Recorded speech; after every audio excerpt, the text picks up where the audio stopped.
Okay, makinig nga tayo, ano?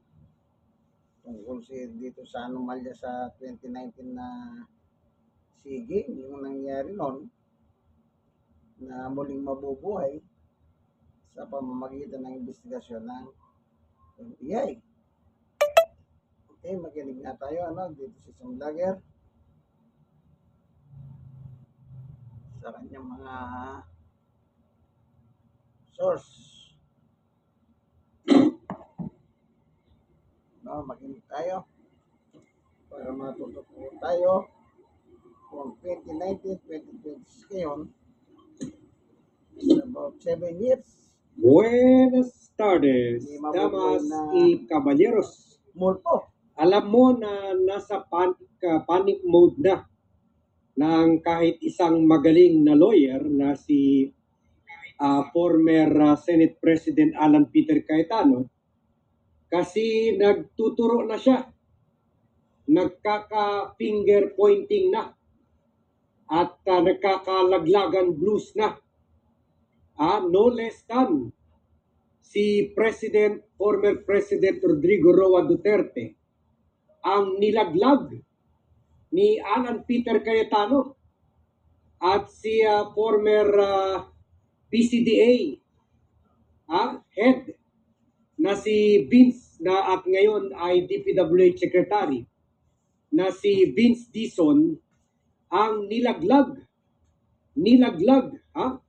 ni Alan Peter Cayetano. Kumbaga sa kanya, wala daw siyang kinalaman. Kahit siya ang head ng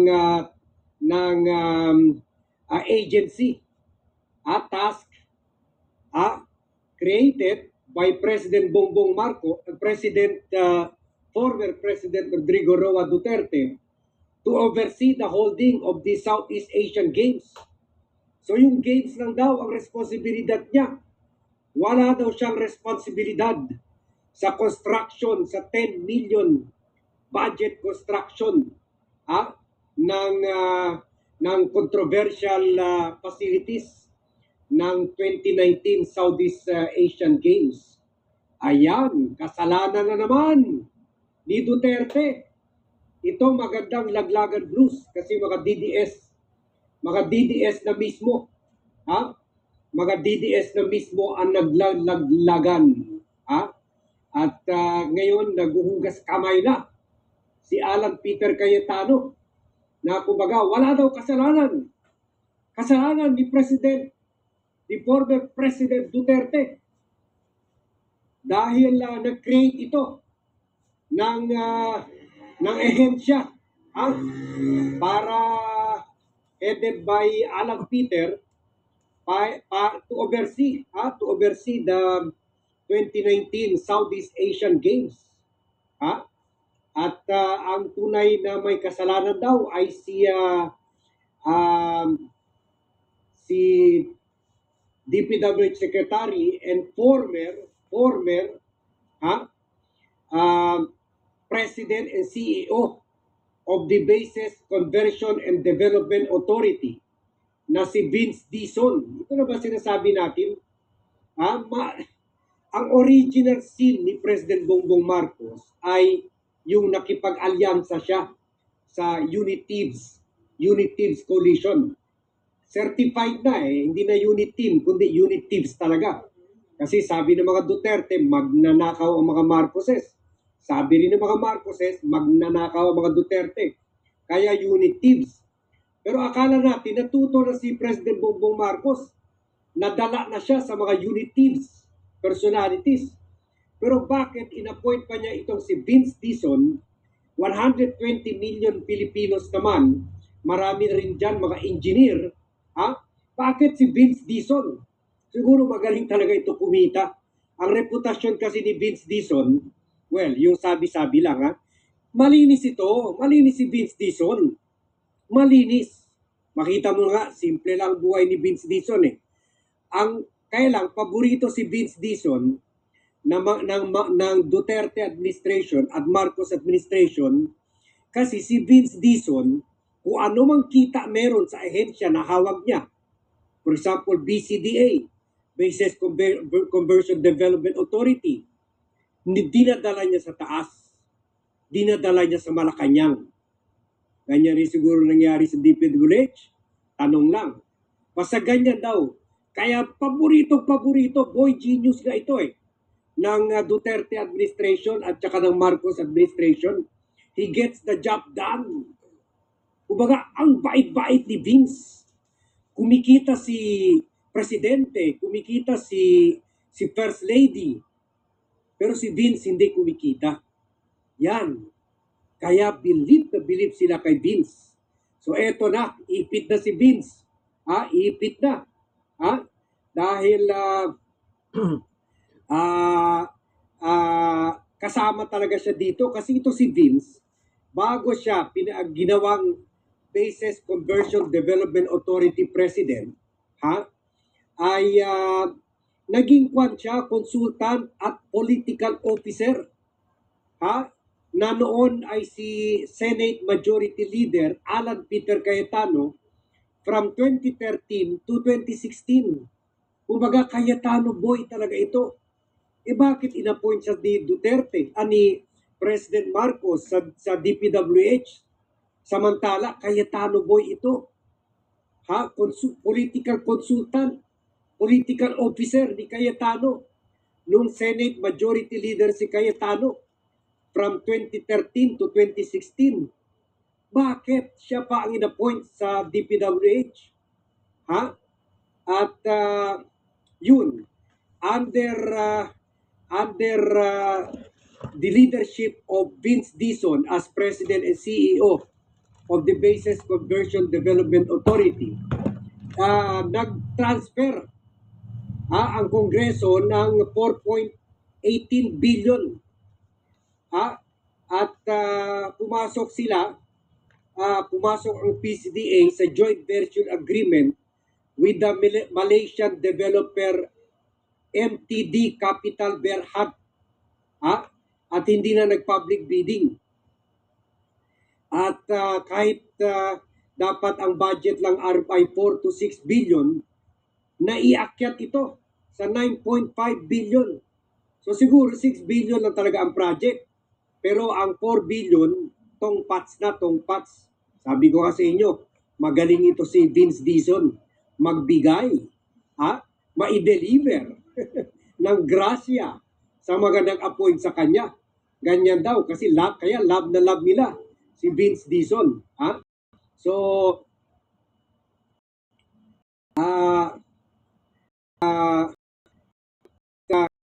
yun. Meron ito kasi Vince Dizon na ngayon ay advice ni First Lady. Lisa Araneta Marcos. Tayo dito. Alam niyo po yung dalawang yan, si Duterte at saka Marcos. Yun yung natatandaan, sabi ni Marcos nung araw, nung mag-election. Ako tatakbin ko presidente kahit ako na lang mag-isa. So nagkaroon ng kasunduan yung dalawa.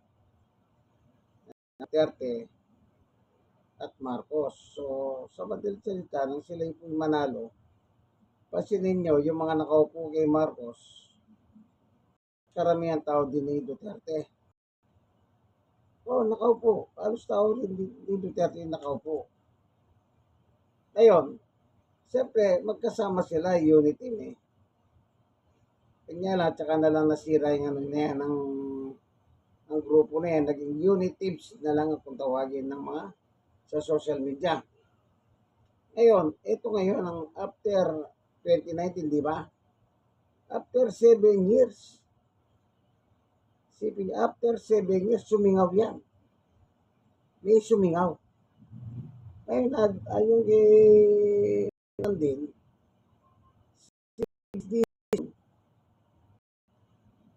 daw magakyat sa Malacanang. Yun lang ang sinabi niya. Kung natin proven paano kung meron talaga. Pero sa Biblia,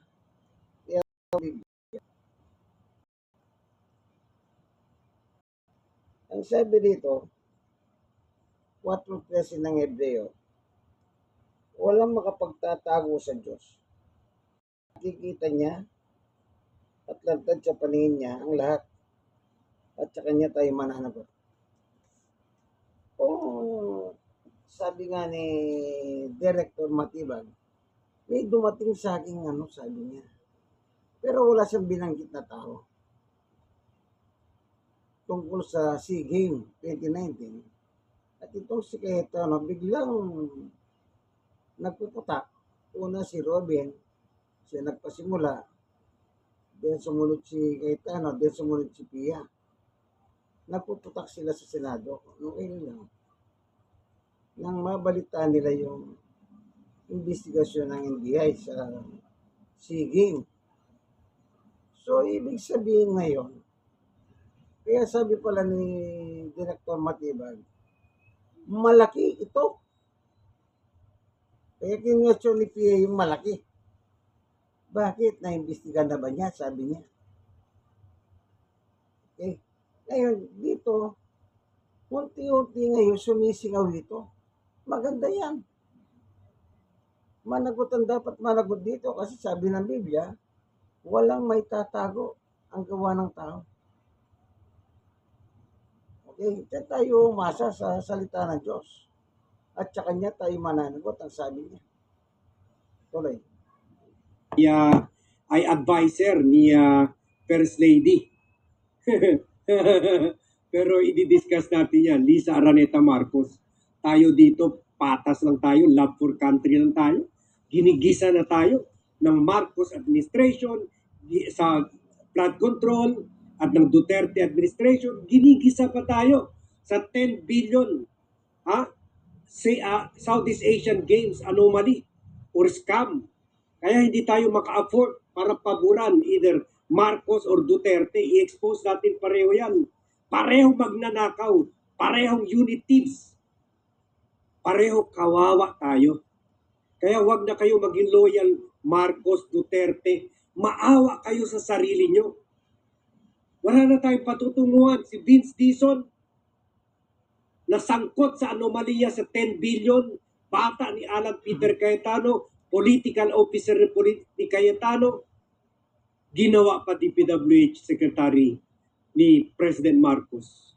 Dahil magaling si Vince. Galante si Vince. Everybody happy si Vince. Masaya ang Malacanang kay Vince. So yan. Kaya sa dami ng mga engineer, si Vince pa rin nilagay sa DPWH ni President Bongbong Marcos. At kasama pa si Vince sa katiwalian na ito, ang advisor ni First Lady Liza Araneta Marcos.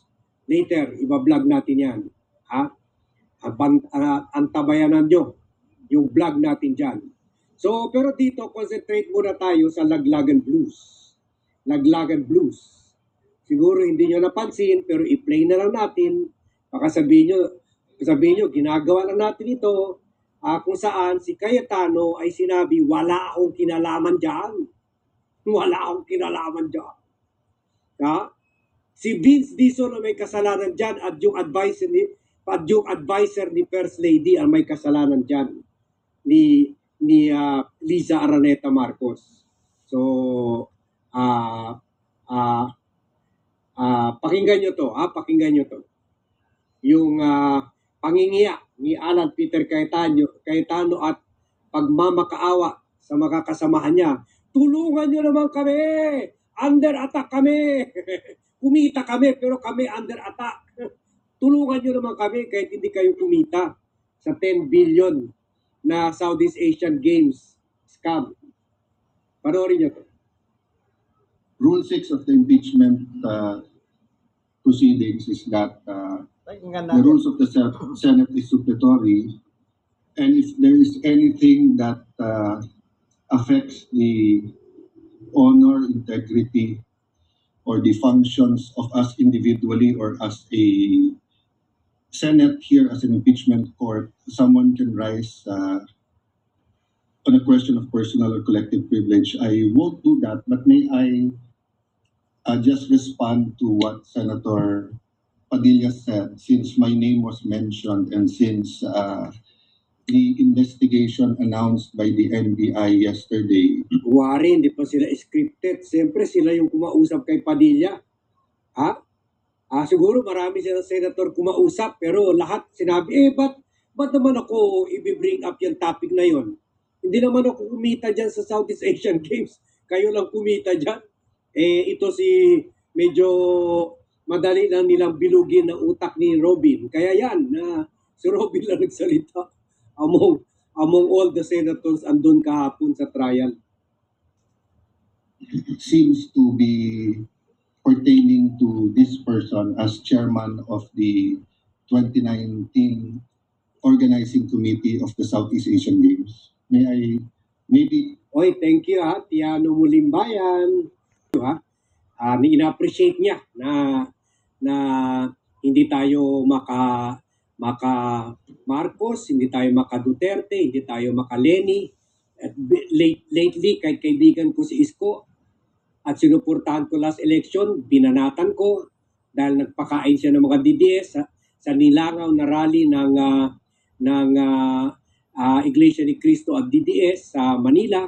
So tayo dito, ang loyalty na lang natin ay ang bayan at naghihirap na kababayan natin. Alam nyo ba kanina, mag-vlog sana tayo. Kanina pa sanang umaga blinag natin ito, nag-blackout na naman. Dahil pinagnanakawan pati kuryente dito sa lugar namin. Ganyan kalala. Dahil nakikita nila, grabe ang pagnanakaw sa Malacanang. Hanggang sa kuryente ninanakawan. Lahat ninanakawan tayo. We have to remove this kind of governance. We have to reform the government. And we can start that by loving the country, not the politiko, not Marcos, not Duterte, not Leni, not Isko Moreno, not Ping, not anybody, but only the motherland. Inang bayan lang dapat ang loyalty natin.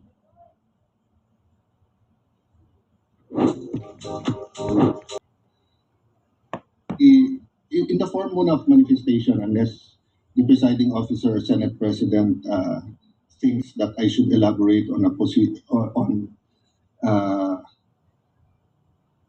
by asking for time on a personal collective privilege, but I don't want to start the Senator proceeding. Judge Cayetano may make his manifestation for the record, sir. So, first and foremost, sa sinabi po ni Senator Padilla, I won't ask na ipa-play na yung video, but quite exhaustive yung sinabi ni NBI Director about the Southeast Asian Games.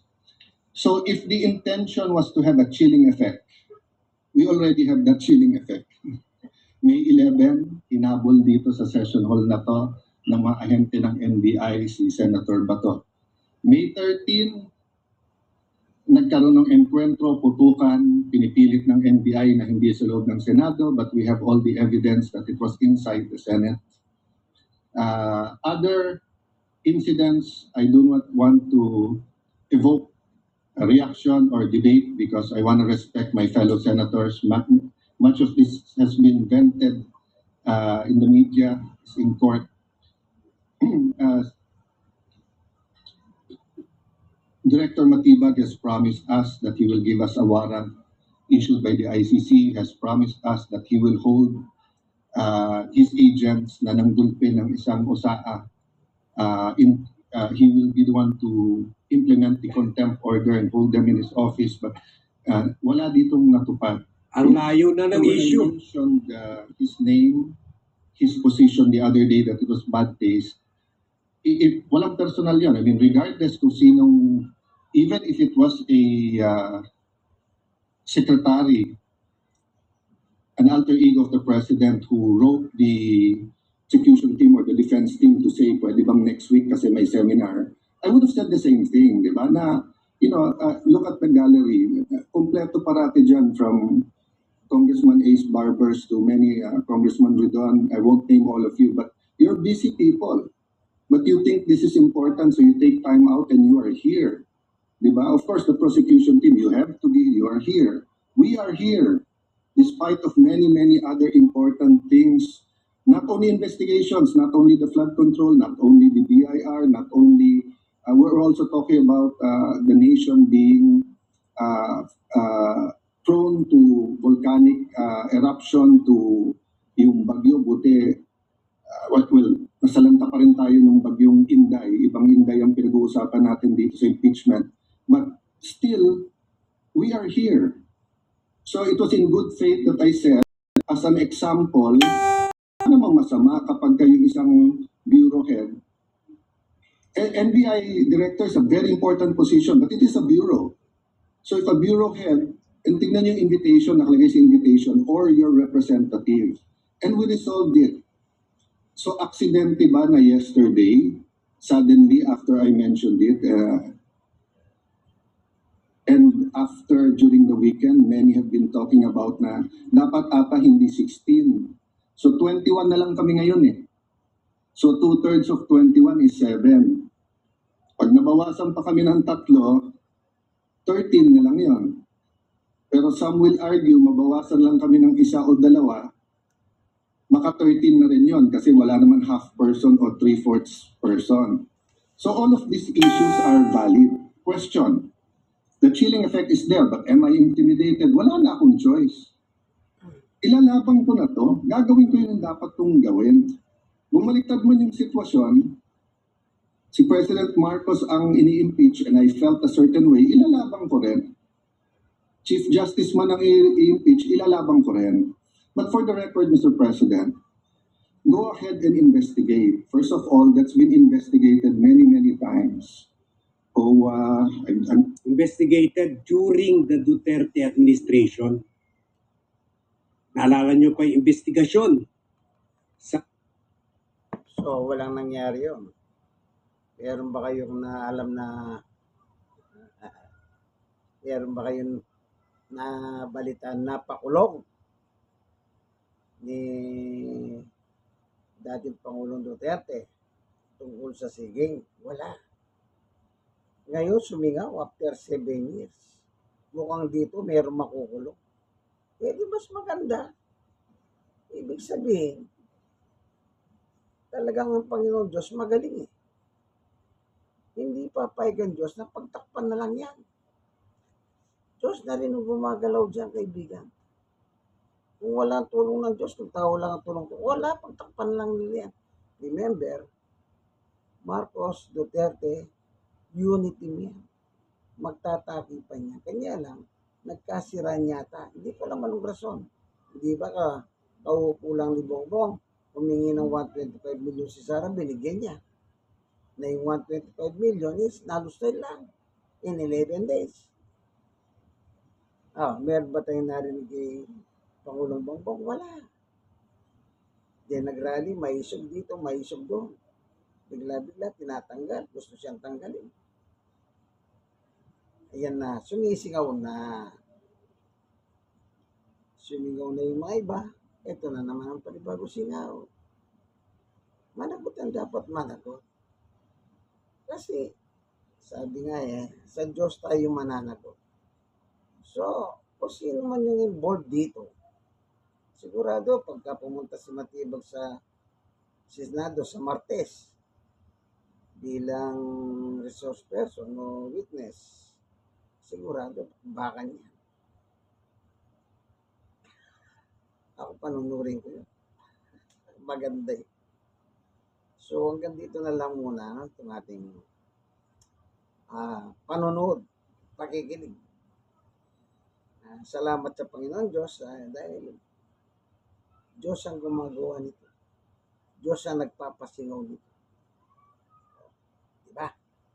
Walang nangyari sa panahon ni Duterte. Wala na. Ngayon dito sumisingaw. Ang problema, damay-damay lahat. Diba? Sige po, hanggang dito na lang ang ating video. God bless us all. Lagi kayong manalangin dahil mainit ang panahon dahil sa El Nino at mainit din ang panahon sa politika sa Pilipinas, especially sa Senado. Bye-bye.